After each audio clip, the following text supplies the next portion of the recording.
On this episode of Campus Update, Sports Update, Net Neutrality, Justin Carmichael, Academy Awards, 50th Beatles Anniversary, 30-second report, Yearbook, and the return of HB Holla.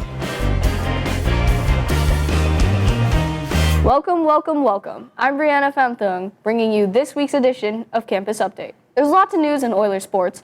Boys soccer made their way to CIF playoffs, but lost to Notre Dame High School last Tuesday. Congratulations on a winning season, guys.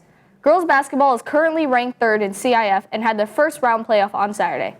Girls soccer started their CIF playoffs this weekend as well, but since we shoot this show on Thursday, we're not sure how the weekend games turned out.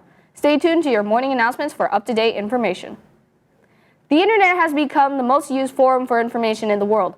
More than that, it has become a means of entertainment and communication for our generation. Net neutrality, the treating of all data equally, is becoming an issue that affects us daily. The internet is also a way to achieve fame. Internet stars are frequently looked up to as idols of success. The United States Court of Appeals struck down a 2010 FCC order that forced internet service providers like Verizon, AT&T, Comcast, and Time Warner Cable to abide by the principle of net neutrality. Net neutrality says that these internet service providers cannot interfere with the internet or discriminate against lawful websites or traffic types.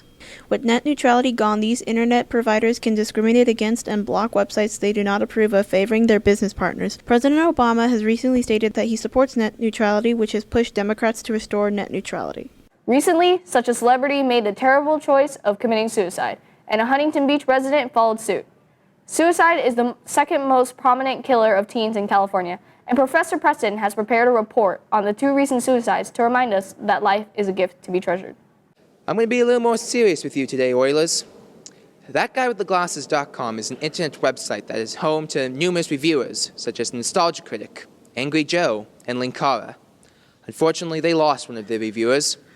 Justin Carmichael, known by the moniker of Jew Wario, committed suicide January 23rd.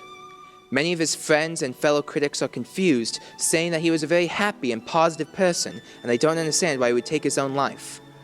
This is not the only case of a good friend committing suicide. Huntington Beach's own Matthew Klein committed suicide last July. Matthew is a good friend of mine, and I can say that he was a happy and positive person who always had a smile on his face. We don't know why these happy individuals take their own life, but we do know one thing: they will be dearly missed. Today's tip is simple. Suicide is never the answer. There are obviously suicide hotlines, but you can also talk to other people. You can talk to me. I'll listen. Just know there are other options. I'm Professor Preston, saying, stay curly, Oilers, and if you don't hear it from anyone else, know that I care about you. Thanks for that, Preston. If you like award shows such as the Grammys and the AMAs, you'll definitely want to check out the Academy Awards. This year, they will be featuring categories such as Best Picture, Actor, and Actress in a leading and supporting role, Best Original Song, and others including Best Animated Film. The nominees for each of the categories respectively include Captain Phillips, American Hustle, Jennifer Lawrence, Leonardo DiCaprio, Happy from Despicable Me 2, Let It Go, and my personal favorite, Frozen. The love from the fans of Frozen has created an open door for them. If you've never watched the Academy Awards, then you're in a kingdom of isolation. Tune into the 2014 Academy Awards hosted by Ellen DeGeneres, March 2nd on ABC to see who wins. You won't want to miss it. Last time I missed it, Jennifer Lawrence tripped on stage. The awards, though, is not the only significant upcoming date. 50 years ago, 4 young musicians with bowl cuts appeared on the famous Ed Sullivan Show and changed music forever. We now honor John, Paul, George, and Ringo, the Beatles, for continuing to influence our lives even now. The whole 50th anniversary thing you've been hearing about has to do with the Beatles' first visit to the USA. They'd already kind of become famous in England, and they just started to gain popularity in the States, and there'd really never been a band from England that was a hit here. You're basically looking at a group of young men that shaped the entire decade, and every musical style and movement that pretty much came from that decade, the Beatles were either responsible for starting it or promoting it. So when they finally did show up, they timed it just right, so there was a huge pandemonium, and did the Ed Sullivan Show, which was a really popular show back then that everyone in America would watch. 50 years ago, there is not a soul that was on this planet that was not influenced by the Beatles being on Ed Sullivan's show. And the lasting impact on that was that every single person that was watching that television show that was young at that time got all of a sudden excited to either play guitar or to totally follow their music. So everybody in the United States overnight knew what the Beatles looked like and sounded like. So that's what this anniversary is all about. 50 years is a long time, but most of us simply don't have that kind of time to spare. In case you don't have very long to watch, we again have our Rapid Reporter with your world news. Hey Oilers, welcome to another edition of Around the World in 30 Seconds. Let's have some fun. 30 seconds on the clock, go. A factory in China is slaughtering endangered whale sharks. Mexico just legalized vigilantism and then captured a huge cartel leader. The Pentagon unveils plans to keep 10,000 troops in Afghanistan.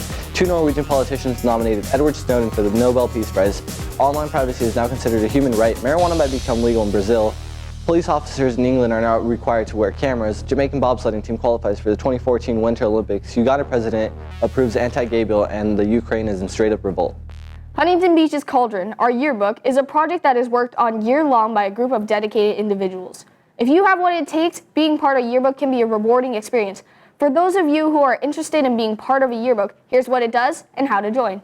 What I love most about Yearbook is that I get to expand my social circle and talk to people that I wouldn't normally talk to. I joined because I could have my work that I've worked on for this whole year all in one book, and everybody gets it and everybody can see your hard work. We cover all sorts of events from basketball to APA shows, and we get to go backstage and see what really makes APA tick. It's a lot of fun, and you get to learn how to use a bunch of different software programs like Photoshop and InDesign. And you also get to meet a bunch of new people that you wouldn't normally get to meet.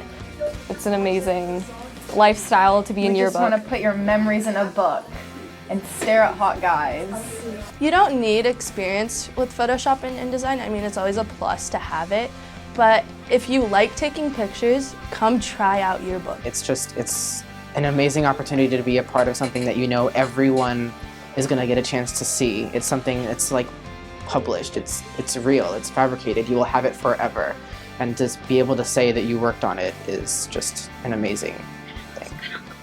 Throughout the years of Campus Update, we have had a multitude of standard segments which you have come to know and love.